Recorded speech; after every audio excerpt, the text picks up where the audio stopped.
Qala ta'ala fi kitabihil karim, a'udzu billahi minasyaitonir rajim. Iqra' bismi rabbikal ladzi khalaq, khalaqal insana min 'alaq, iqra' wa rabbuka akram, alladzi 'allama bil qalam, 'allamal insana ma lam ya'lam. Datang jamaah Masjid Al-Mujahidin yang berbahagia.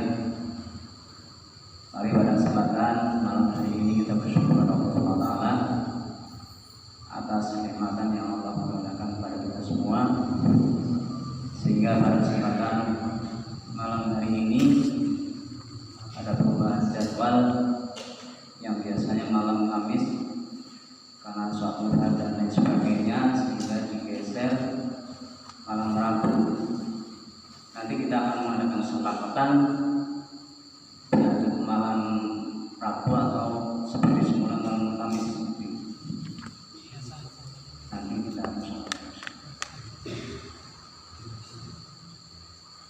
bagaimana nih Pak Bu, mau malam Kamis seperti biasa atau malam Rabu? Malam Kamis. Berarti biasa saja kita kembali ke malam yang seperti biasa ini, malam Kamis mawon. Karena ini ada suatu hal besok, sehingga kami geser pada malam hari ini. Mohon maaf atas waktu yang digeser ini. Salawat dan salam semoga tercurah kepada baginda Nabi besar Muhammad Sallallahu Alaihi Wasallam, pada keluarganya, sahabatnya, tabiin, serta keluarga kita. Mudah-mudahan tergolong dari orang-orang yang senantiasa di dalam Rasulullah SAW. Untuk menyingkat waktu, insya Allah 40 menit kita akan bersama-sama mendengarkan kajian Mudabur Ahkam. Mari bersama-sama kita simak apa yang akan disampaikan oleh beliau Bapak Haji Buya Bapak Haji. Mari kita buka dengan bacaan basmalah bersama-sama. Bismillahirrahmanirrahim. Raditu billahi rabban wa bil Islam dinan wa bi Muhammadin nabiyyan wa rasulan. Rabbi zidni ilma warzuqni fahma.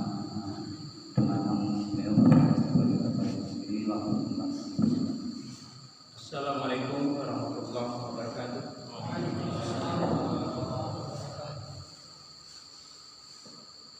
Alhamdulillahilladzi ja'alal insana khalifah fil ardi liyumammiriha jawaha wa barraha wa bahraha wa zayyanahu bil ilmi wal aqli wa akramahu bil ilmi liya'rifa ni'matallah wa yashkura. Asyhadu an la ilaha illallah wahdahu la syarika lah khalaqal insana fi ahsani taqwim wa hadahu ila siratal mustaqim wa asyhadu anna Muhammadan abduhu wa rasuluh rahmatan lil alamin. Allahumma sholli wa sallim ala sayyidina Muhammadin wa ala alihi wa sahbihi ajma'in. Amma ba'du. Allah Ta'ala kita berkarim, a'udzu billahi minasyaitonir rajim. Ya ayyuhalladzina amanu taqullaha haqqa tuqatih wa la tamutunna illa wa antum muslimun. Puji dan syukur tidak lupa kami panjatkan kehadirat Allah yang telah menciptakan manusia sebagai khalifah di bumi, yang bertugas untuk menjaga dan memakmurkan bumi serta menjaga udara, daratannya serta lautannya. Serta Allah telah menghiasinya manusia dengan ilmu dan akal, serta telah memuliakan manusia dengan ilmu. Insya Allah dengan ilmu itu adalah bisa marifat pada Allah serta bisa mensyukuri terhadap semua nikmat-nikmatnya. Salawat dan salam semoga tercurah terhadap junjungan Nabi kita Muhammad Sallallahu Alaihi Wasallam, terhadap para sahabatnya, para keluarganya, insya Allah termasuk kita sekalian. Saudara sekalian sekalian, alhamdulillah wasyukurillah pada malam hari ini kita masih tetap istiqomah meskipun ada sedikit perubahan jadwal atau sedikit tidak masalah. Kemungkinan sedikit itu memang selalu penanggung jawab daripada pengajian dan juga sebagai ketua cabang pemuda untuk malam besok itu atau hari besok ini memang ada kegiatan akan sekedar untuk misalnya merubah jadwal yang masalah. Seperti marilah apapun jadwal yang kita lakukan asalkan landasnya dengan ikhlas lillahi ta'ala itu tidak masalah.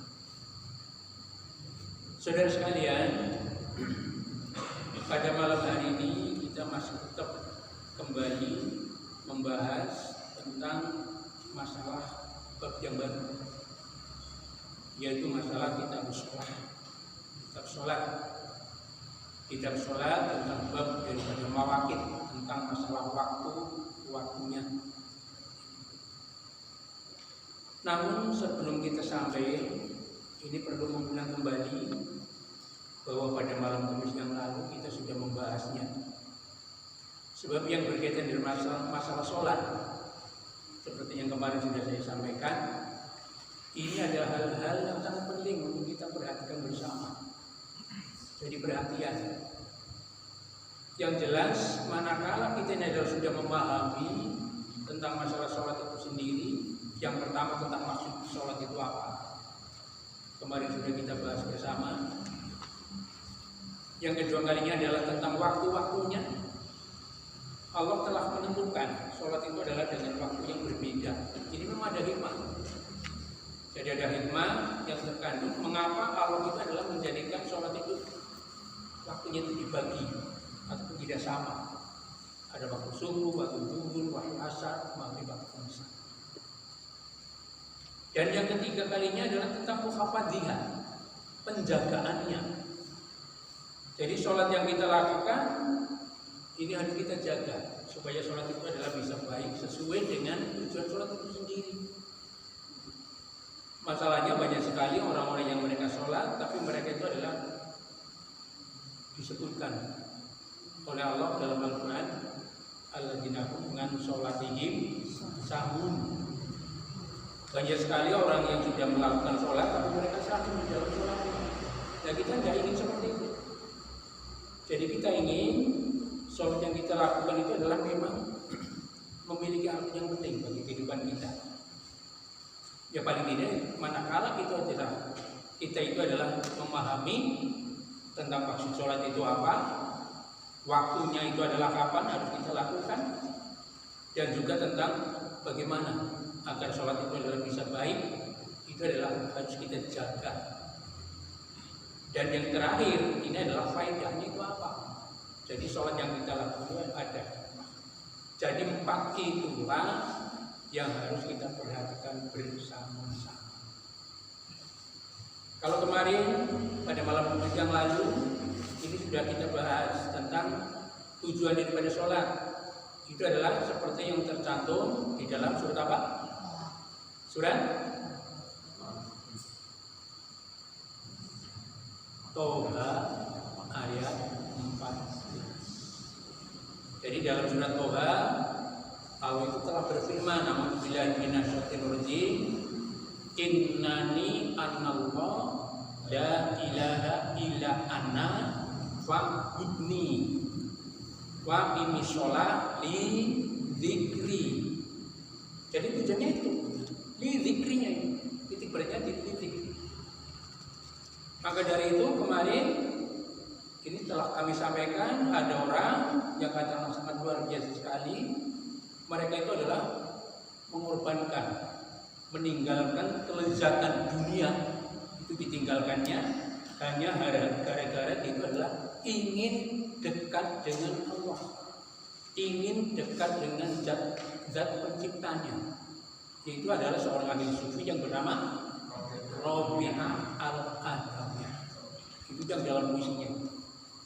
Jadi puisi itu banyak, termasuk ada lagi. Jadi bukan hanya yang kemarin sudah saya sampaikan, tapi juga ada lagi, itu yang menyatakan tentang kecintaannya. Itu adalah dari kecintaan kepada Allah Subhanahu wa Ta'ala. Jadi seperti ungkapan puisi yang lain mengatakan si Robi itu, ya habibal qalbi mali siwaka, ya habibal qalbi wahai kekasihku, luar biasa, wahai jantung hatiku, mali siwaka, tidak ada orang yang saya cintai kecuali engkau. Jadi tidak ada orang yang dicintai, tidak ada sesuatu yang dicintai oleh si Robiah itu. Siwaka, kecuali engkau ya Allah. Maka si Robiah itu mengatakan, farhamil yauma mudniban qad ata. Farham, cintailah al yaum pada hari ini, pada saat ini. Mudniban, orang yang telah banyak dosa, qad ata, telah datang di hadapanmu ya Allah. Jadi mohon supaya dikasih, dicintai. Pengertian atau maksud daripada dicintai ini adalah ampunilah dosa-dosaku. Ampunilah ya Allah dosa-dosaku. Mudniban, orang yang telah banyak dosa ini, qad anta, yang sekarang ini adalah sudah berada di depanmu. Ya rojaki, ya rohati, ya sururi, wahai pengharapanku, wahai kegembiraanku, wahai kesenanganku. Jadi mereka menyebutkan, jadi Allah itu adalah sebagai harapannya, sebagai zat yang sangat menyenangkan, sebagai zat yang sangat menggembirakan. Al-qalbu qad abal qalbu ayyuhibba siwaka. Hati ini telah enggan untuk mencintai kecuali kamu. Hati ini telah enggan untuk mencintai kecuali engkau ya Allah. Ini adalah puisi daripada si Robiah itu sendiri. Jadi sangat luar biasa. Jadi benar-benar itu adalah memang sudah makrifat kepada Allah, cinta kepada Allah, sehingga kelezatan dunia pun mereka tinggal. Yang paling tidak yang bidang barat kita seperti itu. Yang paling tidak masalah sholat ya harus kita perhatikan. Pokoknya harus benar-benar sholat itu adalah harus dinomorsatukan karena kecintaan kita kepada Allah. Manakala sholat ini adalah sudah kita utamakan, ini jelas berarti kita ini adalah sudah merasakan yang namanya kelezatan iman. Jadi ada 3 salasul ini. Jadi ada 3 macam yang menjadikan kita ini adalah akan merasakan kelezatan daripada iman. Jadi 3 hal ini manakala di dalam diri seorang itu adalah sudah ada 3 hal tersebut, orang tersebut akan merasakan yang namanya khulul iman, qalbul iman, kelezatan daripada iman atau kemanisan daripada iman. Salasun mangkuna fihi wajadda halawatal iman. Salasun ada 3 hal. Mangkuna fihi, manakala 3 hal itu berada di dirinya, wajadda halawatal iman, maka orang itu akan mendapatkan halawatul iman, kelezatan iman. Yang pertama apa? Ayyuhiballah wa rasuluhu ahabba ilaihi mimma siwahuma. Ayakunallah wa rasulahu ahabba ilaihi mimma siwahuma. Jadi keadaan Allah dan Rasulnya itu adalah di atas segala-galanya. Maka manakala ini adalah iman yang adalah sudah hidup dalam diri kita, manakala ada panggilan Allahu Akbar, pokoknya jelas sholat itu di nomor 1 kan. Kadang-kadang kita jumpa pagi rapat, ketanggung ini sedikit lagi.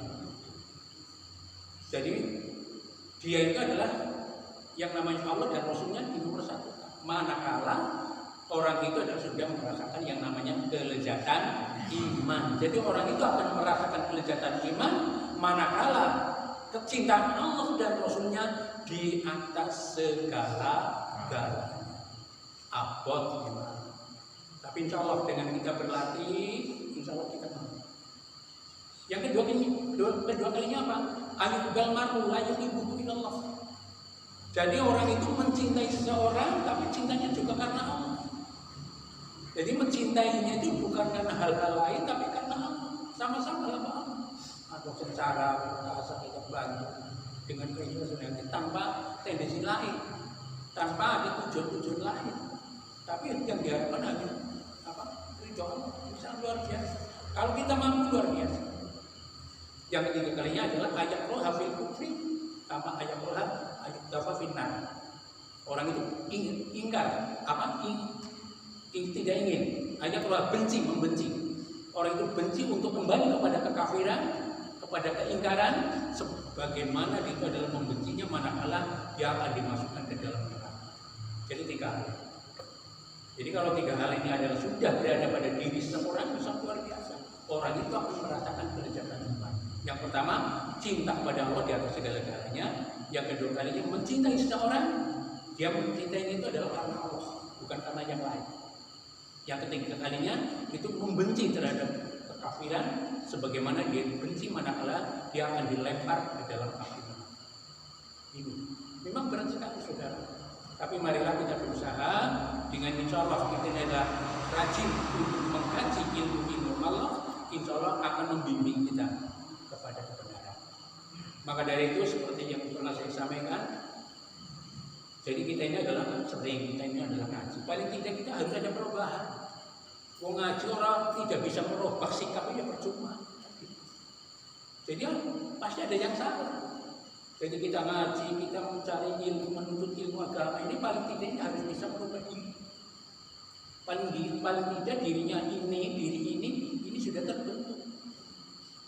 Jadi misalnya masjid ini katakan ini sebagai tempat untuk memberi warna. Jadi termasuk para jamaah ini adalah masjid adalah bahan kain yang akan diberi warna.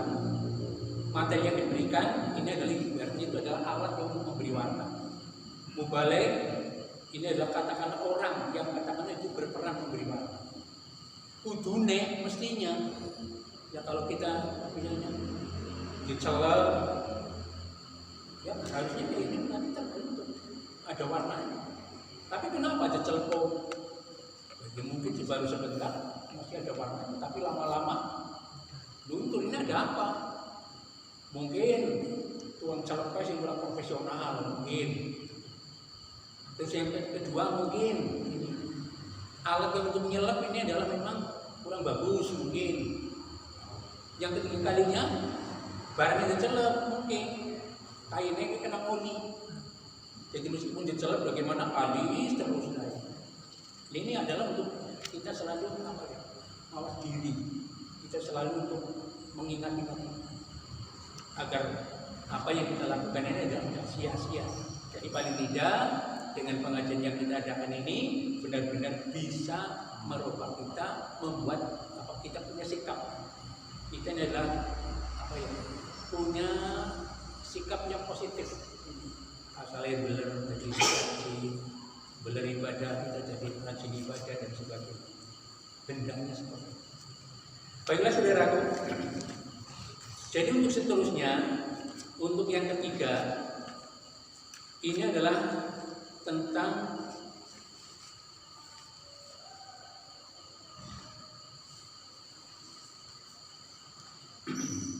yaitu tentang mukhafadhah, penjagaan.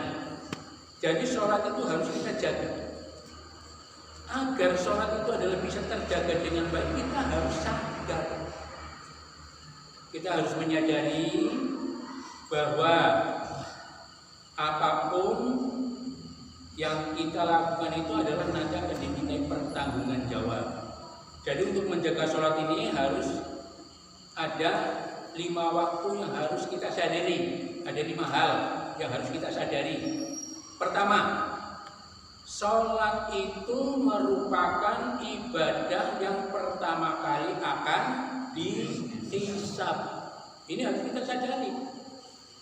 Jadi sholat itu merupakan suatu amal yang pertama kali nanti akan dihisab. Sebagaimana yang tercantum dalam hadis riwayat Tirmidzi.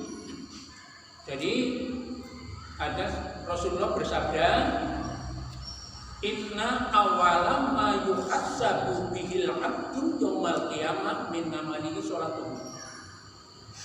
Sungguh pada hari kiamat pertama kali yang Allah akan hisab atas amalan seorang hamba adalah sholatnya. Jadi sholat itulah yang akan dihisab terlebih dahulu. Maka Rasulullah itu mengatakan, fa in soluhat faqad aflaha wa anjaha. Jika sholatnya baik, maka ia akan beruntung dan selamat. Jadi ini harus jadi perhatian kita, bahwa sholat itu adalah amalan yang pertama kali akan dihisab. Sedangkan yang lain itu hanya untuk menyempurnakan amal kita. Tapi yang pertama kali katakan sebagai modal itu adalah tentang sholat kita. Nah, maka ini harus kita sadari bahwa sholat itu adalah amalan yang pertama kali akan dihisab. Dan terusnya, wain fasadat, manakala sholatnya itu rusak, faqad khaba wa khasira, maka dia itu akan celaka dan akan merugi. Ini kalau sholatnya tidak baik, kita celaka dan juga kita akan rugi. Nah, maka dari itu Allah ini berfirman, wa khasira fa in tangkoso min faridotihi syai'un qala rabbi azza wa jalla unduru hal lil abdi min taqwa.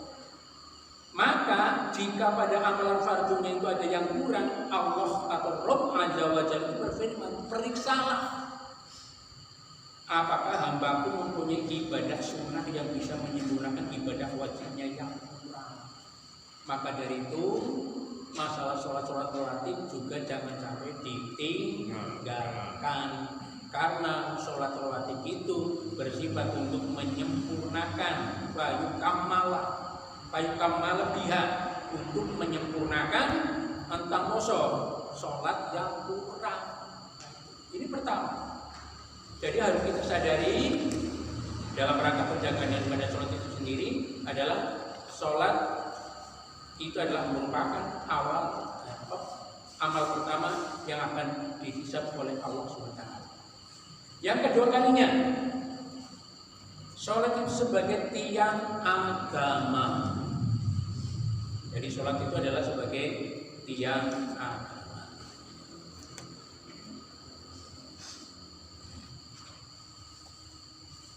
Seperti Rasulullah mengatakan, as-sholatu imaduddin, sholat itu adalah sebagai tiang agama. Demikian pula harus kita sadari, selain sholat itu adalah sebagai tiang agama, sholat itu juga menjelaskan bahwa sholat itu sendiri nanti akan menjadi penerang kita manakala kita berada di kubur. Jadi Rasul itu mengatakan, inna hadzal kubur mamlu'atun dzulmatun, sesungguhnya kuburan ini penuh dengan kegelapan. Jadi kubur kebetok, luar biasa itu.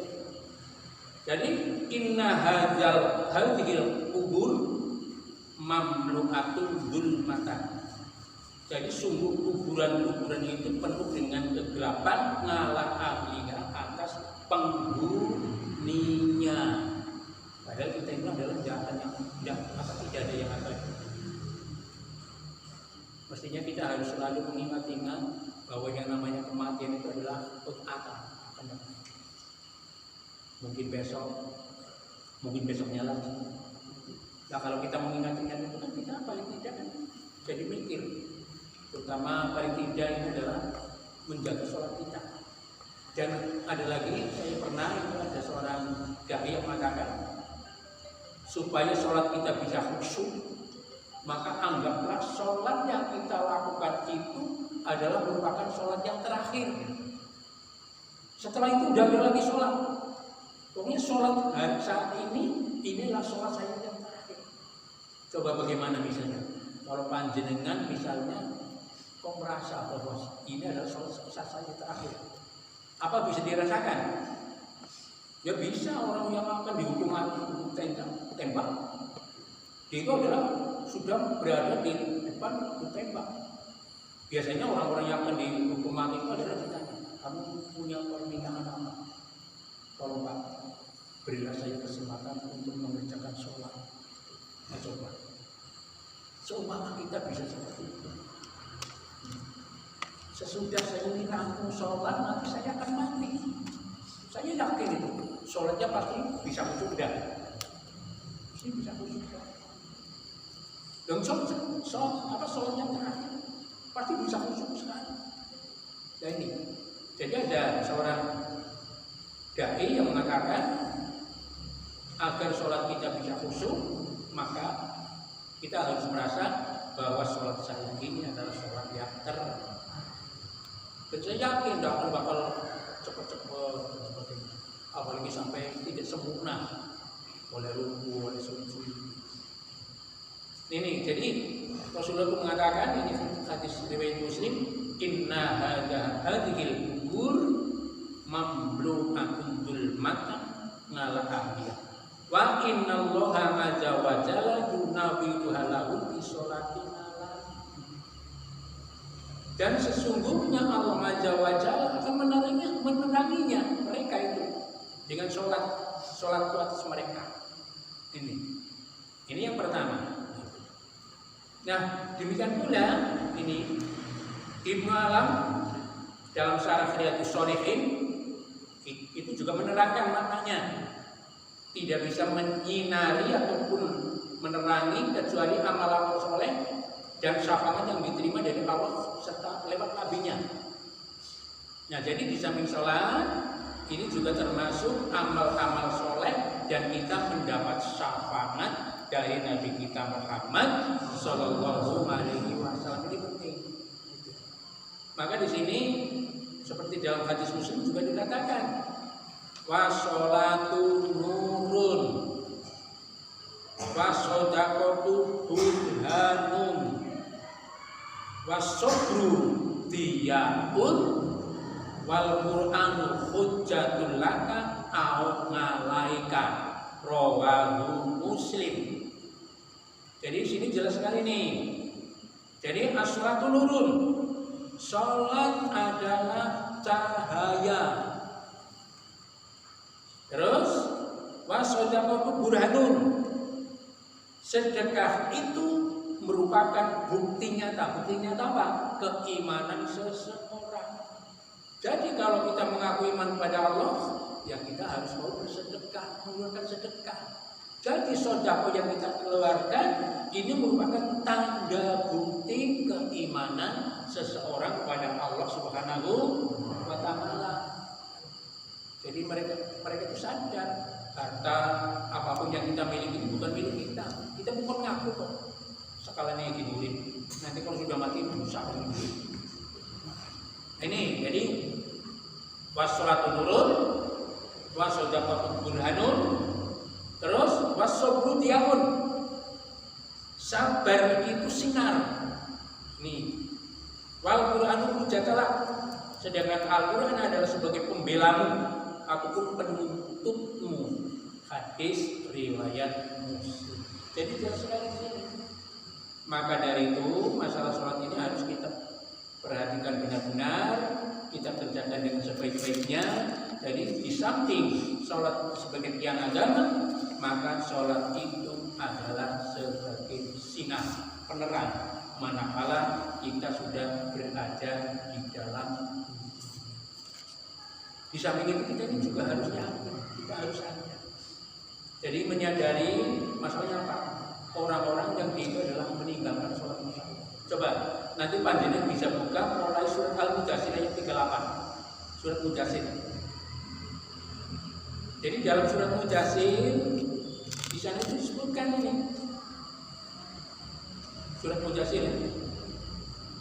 Kullu nafsin bima kasabat rohina.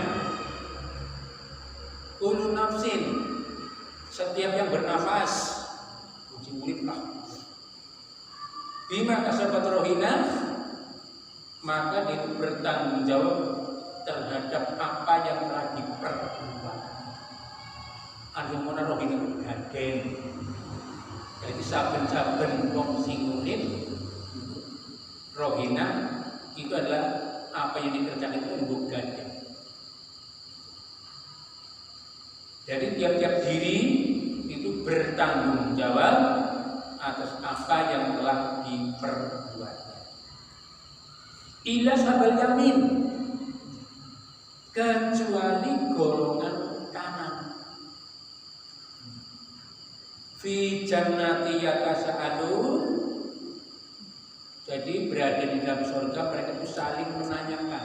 Waduh takon tinamponan yatasaalun, sa'alai salu, dari kata-kata sa'alai salu, bertanya. Yatasaalun waduh takon tinamponan nganil mujrimin, keadaan orang-orang yang berdosa. Jadi sini ini saling bertanya. Oh, takut tinakunan itu kita sekali antara orang yang di surga dan orang yang di neraka. Maka di sini tidak bertanya orang yang di surga, masalah kamu bisa kok.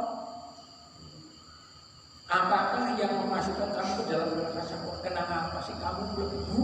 Kenapa kamu masuk ke dalam neraka sakor? Itu apa sebabnya? Ya karena seperti itu. Maka orang yang di dalam neraka sakor itu menjawab, lam naku minal muslim, karena saya bukan orang yang ahli sholat. Kami tidak termasuk orang yang tidak mengerjakan sholat. Jadi orang-orang yang tidak mengerjakan sholat itu tempatnya di neraka sakor. Ini akan di atas salu. Orang yang di surga dan di neraka di atas salu. Jadi mereka itu adalah fi jannati yatasaalun, mereka di dalam surga itu yatasaalun. Orang sejeling suarga yatasaalun mau ukur takun tinamponan nganil mujrimin perihal yang berdosa. Masalah kamu fi sakor, kenapa kamu kowe orang ing neraka sakor? Qaululam nakum minal muslimin, lan mau padha jawab aku biyen dudu golongane wong sing padha ninggal sholat. Itu golongan sing mengerjakan sholat. Nah, makanya sholat ini jangan sampai kita tinggalkan karena ancamannya sangat luar biasa. Terus yang keempat, sholat itu bisa menghapus dosa. Ini dalam rangka penjagaan kita harus sadari bahwa sholat itu adalah sebagai penghapus dosa. Padahal pernah suatu saat Rasul mengatakan, jadi menanyakan bagaimana lawan ampun fi babi ahadikum naharon waktu tahta sinnafihi sama. Para sahabatku, bagaimana seumpama di depan rumahmu ini ada naharon, ada sungai. Jadi naharon, dan kamu sekali itu mandi di dalam sungai itu 5 kali. Hal takomin dan pisau saya pun, apakah kamu juga ada kotor yang menempel?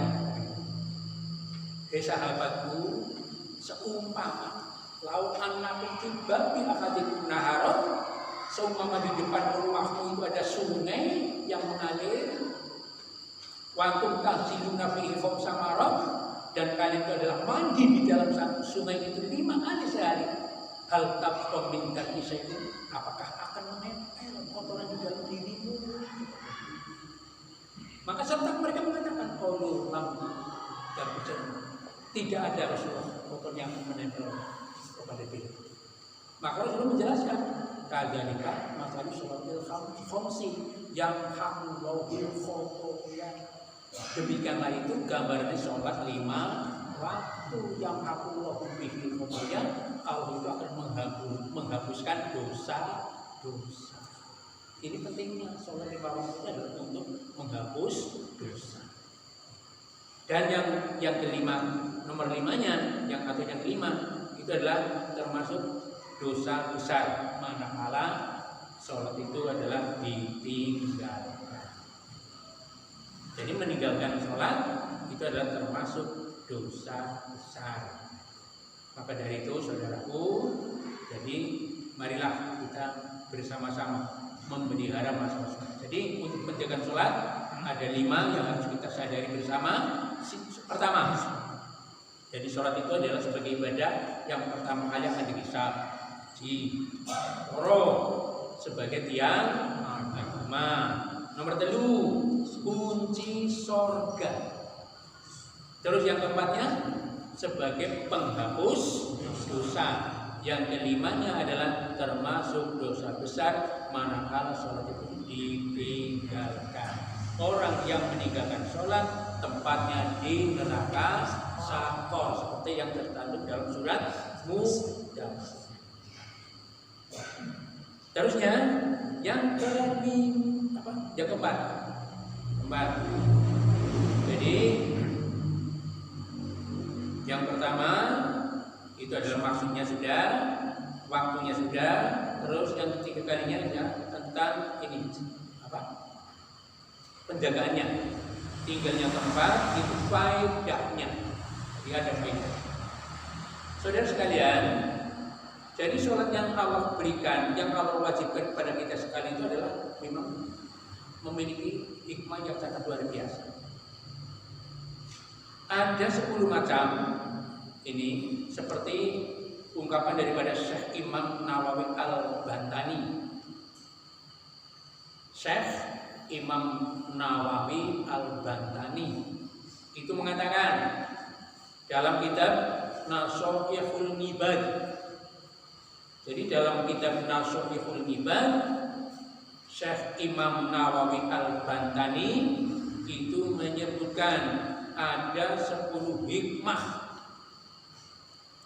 sholat seperti hadis yang diriwayatkan oleh Abu Hurairah radhiyallahu anhu. Jadi biasanya ini adalah hadis Rasul. Jadi Rasul itu bersabda, as-sholatu ngimaduddin wa fiha asyru khisalin. Salat itu sebagai tiang agama. Di dalamnya ada 10 macam hikmah yang terkandung di dalamnya. 10 itu apa saja? Yang pertama, zayyidul wajhi, 1, bisa mencerahkan wajah. Nomor 1 itu zayyidul wajhi, mencerahkan wajah. Yang kedua kalinya, wa nurul qalbi, menerangi hati. Jadi 1 zayyidul qalbi, zayyidul wajhi itu adalah dapat mencerahkan wajah. Yang kedua kalinya adalah sebagai nurul qalbi, bisa menerangi hati. Dan yang ketiga kalinya warahatul badan, bisa menyehatkan badan. Yang nomor 3,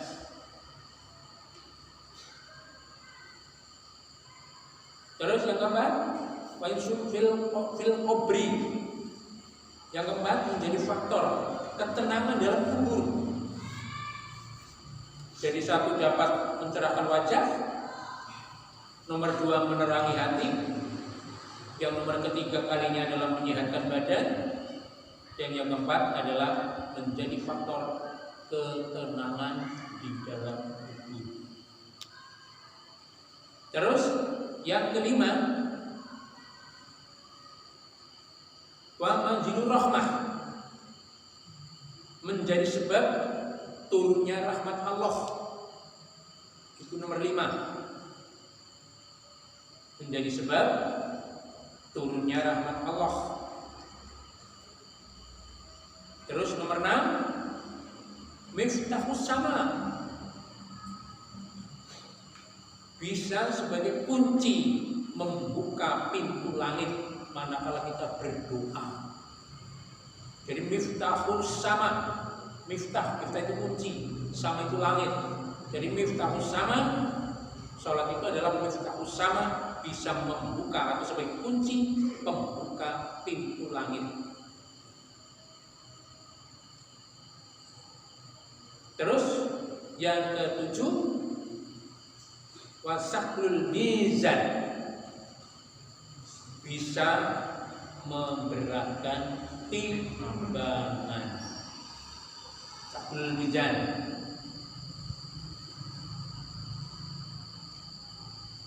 Terus yang ke-8, wa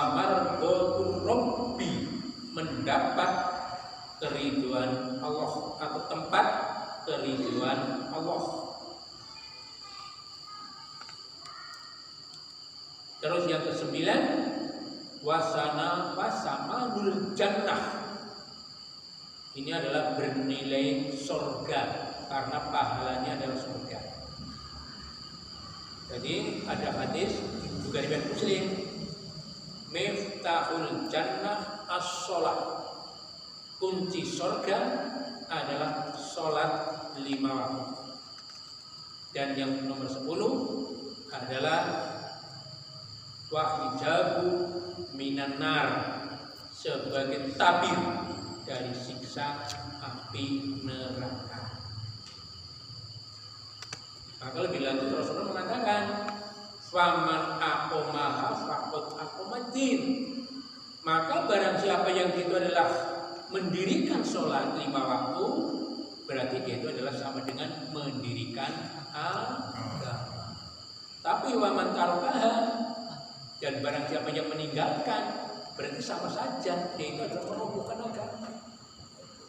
Nah ini, maka dari itu saudaraku, marilah yang masalah sholat ini benar-benar harus kita perhatikan. Jadi Imam Nawawi itu mengatakan seperti itu. Jadi berikut 10 hikmah tersebut adalah yang pertama tadi, dapat mencerahkan wajah. Maksudnya begini, sebelum menjalankan sholat kan kita mesti apa dulu? Kan berwudu. Minimal lah kotor yang ada di muka ini adalah pakai apa dulu. Ini lahiriahnya, belum batinnya. Batinnya dengan kita membasuh tangan dengan Bismillahirrahmanirrahim. Ini dikandung maksud. Dosa kesalahan yang diperbuat lewat tangan ini adalah bisa bersih. Sampai-sampai Rasulullah mengatakan sampai tetes air yang terakhir. Pasti lemah. Tetesan air ini akan membawa dosa-dosa kita yang kita perbuat dari tangan kita ataupun anggota tubuh kita. Nah otomatis kalau kita adalah berwudu, jelas membasuh muka, ini adalah menjadikan wajah kita akan tidak cerah. Yang kedua, menerangi hati, jelas ini. Orang yang menjalankan sholat jelas hatinya akan lebih tenang. Apalagi di dalam Al-Quran dikatakan wasta'inu bisobri was-sholat. Kita mohon pertolongan kalau kita ada masalah apa saja, kita mengadu pada Allah, bukan pada yang lain. Jadi ada kesulitan apapun yang kita hadapi manusia hidup ini adalah kita ajukan pada Allah, kita mengadu pada Allah. Pasti Allah itu akan memberikan pertolongannya. Dengan kita dan sudah mengadukan permasalahan yang kita hadapi dalam hidup ini, kita hatinya akan plong. Otomatis kita akan tenang. Apalagi kita merasa saya punya Allah. Sebesar apapun ujian, cobaan yang kita hadapi, asalkan Allah itu adalah masih memberikan pertolongan, kita bisa pusing. Termasuk kemarin saya itu dikabari. Jadi anak daripada keponakan saya, Kalimanah, ini kena COVID, itu telepon dari saya, WA, malah panik, ini malah manjang panik. Akhirnya saya beri motivasi, tidak usah panik. Percaya saja, pasrahkan kepada Allah, karena Allah itulah yang mengatur segalanya dan bisa merubah segalanya dari tidak baik menjadi baik. Itu adalah urusan Allah, semua urusan itu adalah urusan Allah. Maka dari itu yang penting kita pasrahkan saja kepada Allah, karena Allah itu adalah berkuasa untuk membolak-balikan keadaan. Yang penting itu. Jadi kalau kita punya masalah, kita tidak usah bingung, pasrahkan saja kepada Allah. Insya Allah nanti kita akan tenang. Nah, jadi dengan sholat itu sendiri akan bisa benar-benar menerangi hati, berarti kita akan menjadi tenang. Terus menyehatkan badan jelas. Karena dikatakan, Rasulullah mengatakan, as-sholatu riyadiyah. Sholat itu olahraga. Maka dari itu kalau kita misalnya takbir, sujud dan sebagainya itu, kita harus semangat. Allah. Aja gila dong, takbir. Dia kan olahraga. Nah seperti pagi itu olahraga, ya bagaimana? Kan harus semangat di sini. Nah sholat juga seperti itu. Apalagi saya membaca itu tentang fungsi daripada sujud, masya Allah. Di dalam otak manusia itu ada bagian yang kosong, ada kosong. Dan itu harus terisi darah. Tapi darah itu tidak akan bisa mengalir pada otak yang kosong itu, kecuali kalau kita sedang sujud. Jadi masalah, jadi semua gerakan-gerakan sholat ini adalah memang membawa manfaat, ada hikmah yang sangat luar biasa. Dan ini juga terutama untuk para ahli dari luar negeri ini adalah sudah pernah menyelidiki tentang kenapa sih orang sholat kepada bareng, misalnya sujud bareng dan sebagainya. Ini ada apa? Setelah diselidiki ternyata luar biasa. Mereka itu geleng-geleng, masya Allah. Sebetulnya sholat yang dikerjakan oleh seorang muslim itu adalah memang menyehatkan. Ini itu antara lain seperti itu. Terus yang keempat menjadi faktor ketenangan dalam kubur. Ini adalah memang merupakan salah satu bekal amal ibadah yang akan menolong kita kelak ketika kita di akhirat. Jadi dalam sebuah hadis disebutkan amal ibadah yang pertama kali ditanya sholat, tadi sudah saya jelaskan. Demikianlah saudaraku. Jadi untuk mukadimah ini kita selesaikan. Insya Allah nanti pada malam Kamisnya akan datang kita sudah masuk pada hadis yang ke-1.